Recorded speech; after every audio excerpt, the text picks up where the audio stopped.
Hello again, everyone. I'm Mike Gousha. Welcome to the virtual Lubar Center here at Marquette University Law School as we are releasing the latest Marquette University Law School poll. Joining us from his home office is the poll's director, Charles Franklin. And Charles, a lot has happened since we were last in the field. We had two political conventions, one of which was supposed to happen in Milwaukee, but really didn't.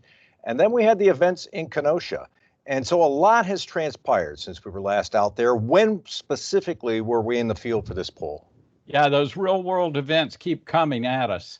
We were in the field August 30th to September 1st. That was last Sunday now, a week ago through Thursday.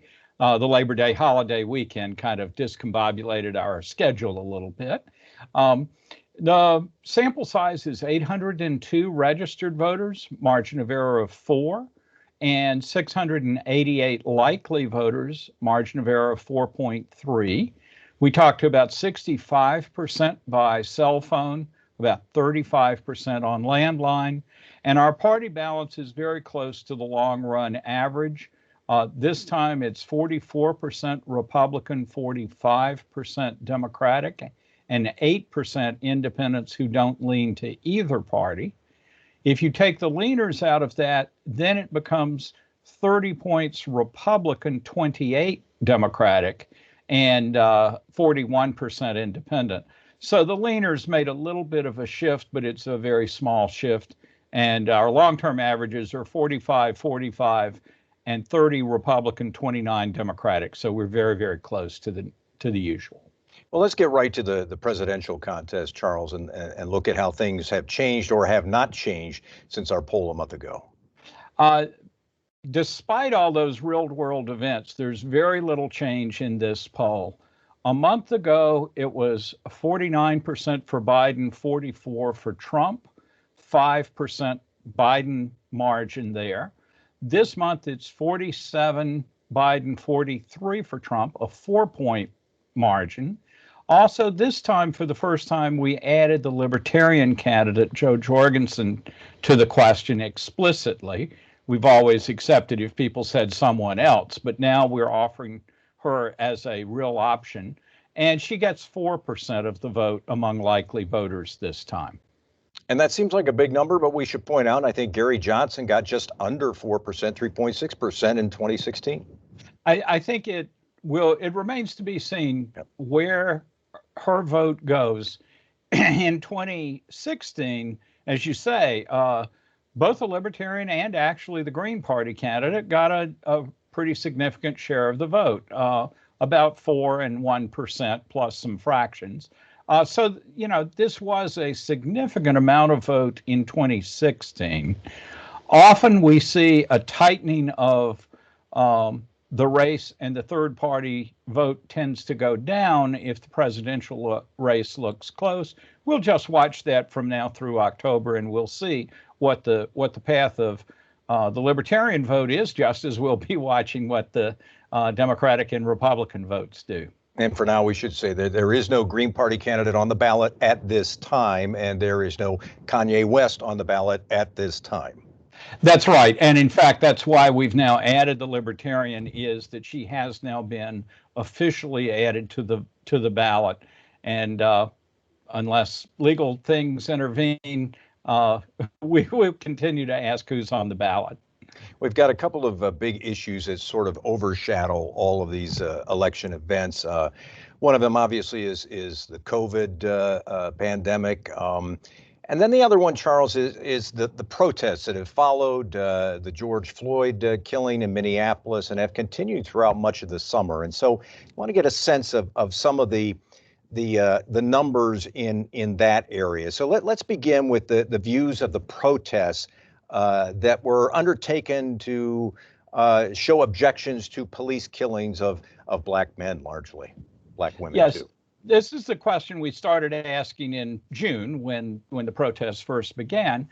And it's interesting to see what has changed and when it changed. In June, 61% approved of the protests. In early August, before the events in Kenosha, that had fallen to 48% approve and 48% disapprove. This month, following the Kenosha protests, it's 47% approve, 48% disapprove. So almost no difference at all in the wake of Kenosha, but a substantial movement that took place over the course of the summer. This shows why it's important to have multiple surveys here, and a fairly recent one before Kenosha. If you only compared June to now, you would think Kenosha had a big effect. But the fact that we can look a couple of weeks before the Kenosha events and now a couple of weeks after, and we see there's not much change, that's an important point. It means that people did change their views of the protests, but that happened in June and July, not as a direct consequence of Kenosha. Did the people we interviewed for this survey, Charles, have a favorable or unfavorable opinion of the Black Lives Matter group? A same pattern there. There was no change from early August to now. It's 49% favorable, 37% unfavorable in both months. But that was down from June when it was 59-27. So just as we saw with approval of the protests, we also see a tightening on the Black Lives Matter movement, though plurality continue to be favorable rather than unfavorable to the BLM movement. And how about attitudes toward police? There's less movement. 72% were favorable in June. That rose to 76 in early August, and it did fall a little bit to 73 now. And we do see that as you look across racial groups, favorability to the police declined among Black, Hispanic, and white respondents. The decline was not large among white respondents, but it was substantial among both Black and Hispanic respondents in the wake of the Kenosha shooting. So that's something that did change from early August till early September. Let's talk about how the public perceives the president has handled these mass protests that have occurred in many, many cities around the country. The president's job approval has been the lowest of all of the elements of his job that we measure. It was 30% approved in June, 32% approved in early August. This month it's 36 approved, 54 disapprove. So there has been a little bit of a rise in his job approval on handling the protests, though it still remains in the 30s and only modestly up from pre-Kenosha. Yeah, and you pointed out in our opening remarks, Charles, that we were in the field at the time the president came to visit Kenosha. Not everybody had a chance to weigh in on that because he didn't come until the middle of the survey. But what did we learn about the pre-Kenosha visit and the post-Kenosha visit? Well, one of the fortunate just happenstances is that he came on Tuesday. We began our interviewing Sunday and Monday and got just over 400 respondents in those 2 nights. And then Tuesday night through Thursday night, when we finished the interviews after he had left, we had just under 400 respondents. So we have a rough balance between before and after his visit. The first point is overall, there's a not statistically significant shift from 34% approved before to 38% approving after. That's movement in a direction, but with those smaller sample sizes for before and after, turns out not to be statistically significant. But when we zoom in, it's clear that he did move opinion among one segment of the electorate, that is, people who identify themselves as Republicans. Among Republicans, prior to his visit, 65% approved of his handling of the protests, and after his visit, 87% approved. That's a substantial shift, and because the shift is so big, it actually is statistically significant. On the other hand, independents and Democrats barely budged, and so the effect that we do find is really concentrated on the people that are already with the president, already his biggest supporters, but they do appear to have rallied behind him on his handling of the protests in the wake of his visit. But it didn't move the overall number very much, and it was concentrated really only with the president's core supporters. So we've been looking at one part of the president's the work that he's had in front of him. But generally speaking, do people in Wisconsin at this moment have a favorable or unfavorable opinion of Donald Trump?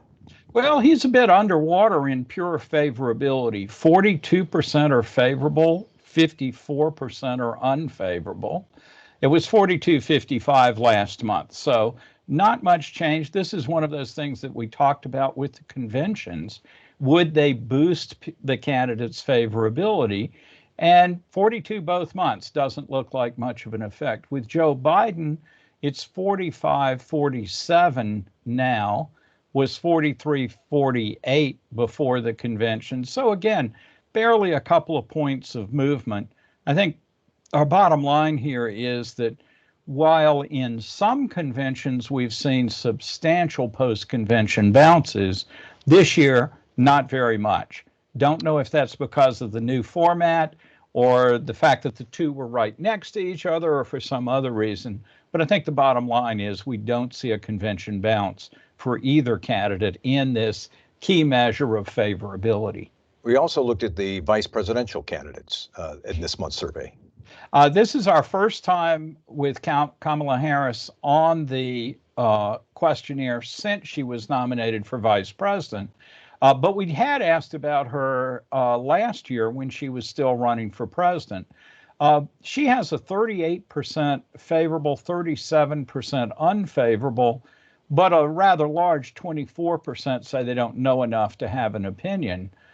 Still, in October last year, when we last asked about her, it was 24 favorable, 32 unfavorable, but a whopping 44% that didn't have an opinion. So people are beginning to know her, but they're still, relatively speaking, not that familiar. But she does manage a net positive of 1 percentage point, which is a little bit better than Joe Biden and better than Vice President Pence. Vice President Pence comes in at 39.46 with 15% not recognizing him. We last asked about him way back in 2017. The most pertinent point is that he's better known now than he was in his first months in office. A question that we've asked in previous polls. We don't ask it every month, but we have asked it on a number of occasions. It's what we often call the empathy question. Do you think President Trump or Vice President Biden basically cares about people like you? It's does that describe the candidate? What did we find in this month? This is a standard measure, and it's also one that conventions have often tried to shift people's perceptions. For President Trump, we last asked in June, and it was 39% cares, 57% does not care. Now it's 41 cares, 56 does not. So just a couple of points movement on that. For Biden in June, it was 46-42, a little net positive. This month, it's 48-45. Again, just a couple of point shift. So back to that theme that the conventions, if they helped at all, helped only by the smallest, slimmest of margins. And this could easily be sampling error as well. Well, the Republican convention, apparently, at least in our polling, did not change the president's job approval number in Wisconsin. Rock steady, 45-54 this month. Last month, it was 44, 50, I may have said it wrong. 44-54 this month, exactly the same last month, 44-54. No movement in the overall approval. A net -10, which is towards the bottom of his full terms range.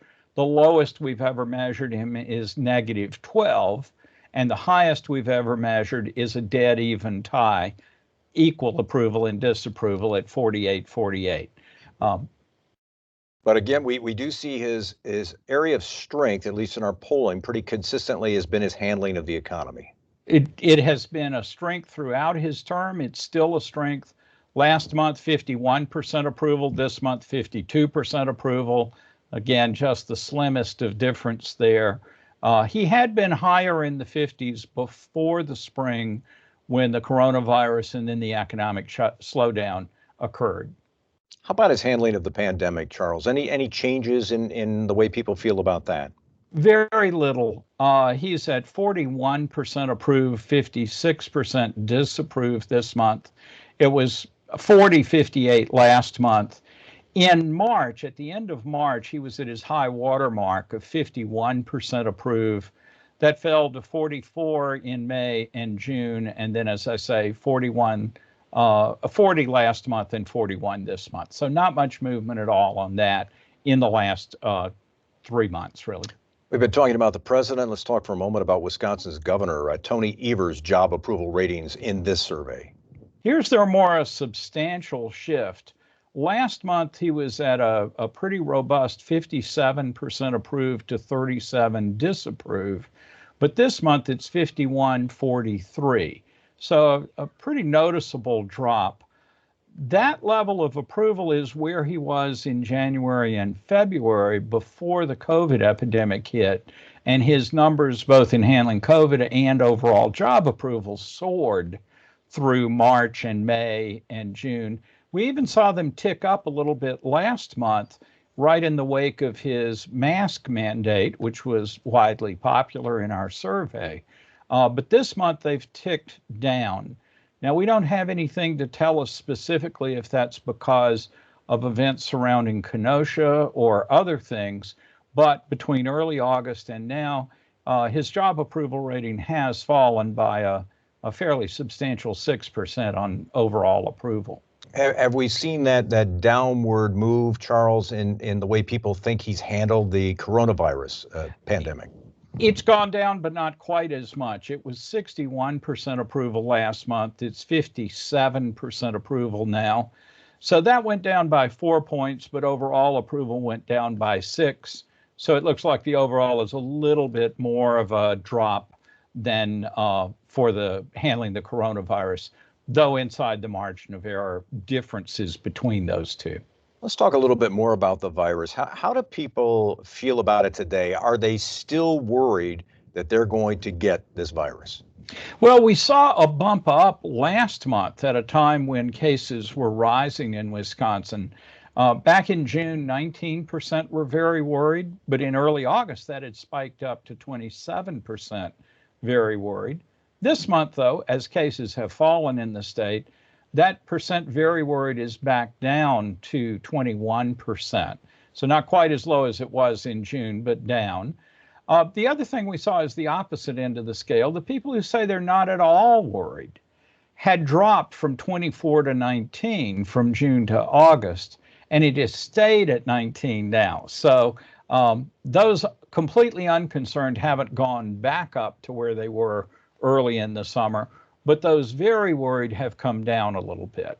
Well, it's that time of year. The kids are supposed to be going back to school. In some places they are back in school. In some places it's more of a virtual setting.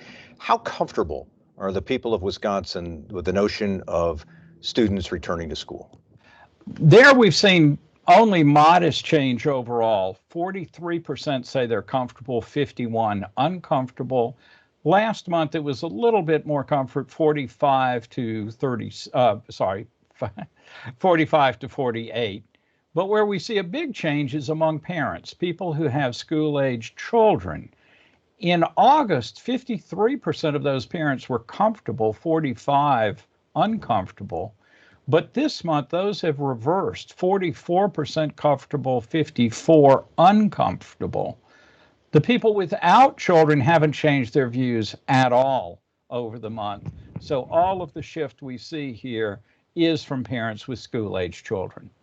In this poll, for the first time, we asked about a possible free vaccine. If it were available, would you get it? And the president has said maybe before the end of the year. Some of the health officials have said possibly before the end of the year. Some people think it may be after. But when it happens, will people get it? And there's quite a bit of reluctance on that. 2/3 say they would definitely or probably get it. But a third say they probably won't or definitely won't. So that's sort of a large percent of reluctant folks when you consider all the impact that the virus has had in the last 6 months. We see what you might expect. Older people are more concerned or more likely to get the vaccination. They're also more concerned about getting COVID. But there's a substantial partisan gap. Just 54% of Republicans say they would definitely or likely get vaccinated, but 43% of Republicans say they definitely or probably not get vaccinated. When we switch to Democrats, it's 76% who definitely or probably would, just 22% who definitely or probably would not. And so there is a big partisan gap in what they think about the vaccine and their willingness to get it. There's also a partisan gap in how concerned they are about the virus, and that's reflected here as well. Spend a moment, Charles, on how people will vote this fall, whether they'll vote in person, vote by mail. Are we seeing any movement in those numbers compared to previous polling? We are. There's been a trend downward in plans to use absentee by mail. Back in May, 43% said they would vote absentee by mail, 35% in August, and now 32% now. At the same time, in person on election day has gone up since May, when we first asked this, 39 to 46 to now 50. And there's a small increase in early in-person voting from 11 to 12 to 14. So there is a bit of shifting. An interesting question will be to watch the absentee ballot requests through the fall and see how many there are. But of course, it's also possible to get your absentee ballot by mail, but then return it in person early. And so that complicates the question of how many people will really vote by mail. We are seeing some partisan differences again. The Republicans are much more likely to say they'll vote in person. This month, it's 18% of Republicans absentee by mail, but 69% in person. Democrats, it's 47 absentee, 34 in person. They're about equal in early voting, 11% for Republicans, 16 for Democrats. But that is showing a declining interest in absentee by mail by Democrats over time as those numbers have come down month to month. Republicans came down from May to June, but have been or May to early August, I should say, but have been pretty steady between early August and now early September. Hey, Charles, let's spend our final few minutes talking about sort of an interesting discussion point in this campaign, and that is that there could be voters who vote in November who we're not really thinking of. They're undecided, or they're just simply less likely to vote, or maybe they haven't registered yet. What did we find out in this poll about this unknown group of people out there who in the past were not likely voters? Yeah, so we looked at this several ways, and there are a lot of numbers here. So I'm going to give you the summary. All of this is in the press release and will be on the website. But here's the way we looked at this. First, we looked at people who say they're currently undecided about how they'll vote. It's about 11% of likely voters right now. When we asked them, if you had to choose, how do you lean? First of all, about 40 or 45% of them still say they're undecided. They don't know how they'll vote. So they're really not leaning very much. Joe Biden has a small lead among those folks. The second thing we looked at was, what about people who are not likely voters, the less likely to vote? Now, we measure likely to vote by people who say they're certain they're going to vote on election day, or in the election, I should say, not on election day. But there are people who say they're likely to vote. There are others that say only 50-50, and some that say, oh, there's a chance I won't vote.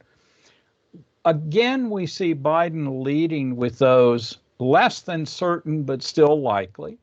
In the group that's 50-50 about whether to vote, those folks are tied between Biden and Trump, but they're not a large group of people. Finally, for the folks that say there's a chance they won't vote, Biden has an advantage with them. Now, some of these sample sizes are small, all of these sample sizes are small in each poll. So I'm putting together the last 3 polls to look at to give this analysis. However, month-to-month variation is not especially large. Finally, we have the people who are not yet registered to vote, but tell us they will register by Election Day. These are new voters coming in to register, as opposed to those who say, yes, I'm already registered. Again, we see a small Biden advantage among these new registrants. So the bottom line is, across these 3 different measures of who might shift or who might come into the electorate, or who that we don't think are likely to vote, who might vote, across all of those measures, we don't see much difference between our likely voters or our decided voters or our previously registered. When you put these all together, it makes 1 or at most 2 percentage points difference in some of the vote figures. So at this stage, at least, we're not detecting a big upsurge of new voters, and those that are coming in are looking pretty much like those who've been around for a while. So Charles, back to the headline here. The takeaway from this poll, not much change, I guess. Wouldn't it be? Lots going on in the world, but it didn't shift opinions very much. It didn't shift vote, and it didn't shift very many attitudes. But there are these individual exceptions, like Trump's visit seeming to have a pretty substantial effect, but only on his base voters, not on independents or those who lean to a party or people he might add to his existing coalition. And for folks who want all of the numbers and want the crosstabs and all the good stuff, where can they go? They can go to the website, which is law.marquette.edu/poll, P-O-L-L. And if you look at the top of that page, you'll also see a results and data tab. And you go to that tab when you want the juicy, nerdy stuff of all the top lines, the crosstabs, the methodology statement, and still more excitement from that. All right, Charles, thanks a lot. We should mention this is part of our On the Issues series, and next week, a week from today, in fact, we'll be doing an event with 3 of the top elections officials in the state, and we'll be talking about, well, an election unlike any other. So that'll be available on our website at 12:15 next Wednesday. Charles, always great to see you. Thanks for breaking down the numbers for us, and we'll see you next time right here on The Issues. Thank you.